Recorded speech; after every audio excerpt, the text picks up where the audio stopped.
আজকে সরস্বতী পুজো। প্রতি বছরের ন্যায় এই বছরেও আমাদের বাড়িতে সরস্বতী পুজোর আয়োজন করা হয়েছে।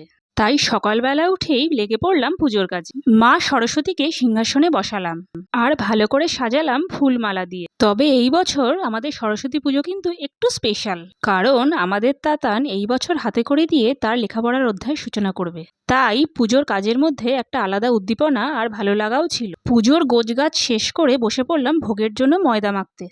আমরা মায়ের ভোগে লুচি আর সুজি দিয়ে থাকি, আর এই কাজটা করতে আমার কিন্তু বেশ ভালোই লাগে। ভোগের রান্না শেষ করে ফল প্রসাদও রেডি করে নিলাম, আর এরপর নিজে একটু তৈরি হয়ে তাতানকেও তৈরি করে নিলাম। আর তাতান কিন্তু এই ড্রেসটা পরে বেশ মজা পাচ্ছিল। নির্ধারিত সময় পুরোহিত মশাই এসেছিলেন, আর তারপরে এলো সেই মুহূর্ত।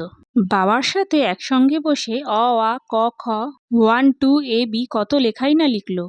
আর ওর বাবা ল্যাপটপ আর গিটারেও কিন্তু হাত ছুঁয়েছিল। এরপর ওর লেখার স্লেটটা সরস্বতীর পায়ে রেখে ওর উজ্জ্বল ভবিষ্যতের কামনা করলাম আমরা। আর আজকের দুপুরের আমাদের পেট পুজোর আয়োজনে ছিল ফ্রাইড রাইস, আলুর দম আর চাটনি, আর যেটা আজকের স্পেশাল দিনটাকে আরও স্পেশাল করে তুলেছিল।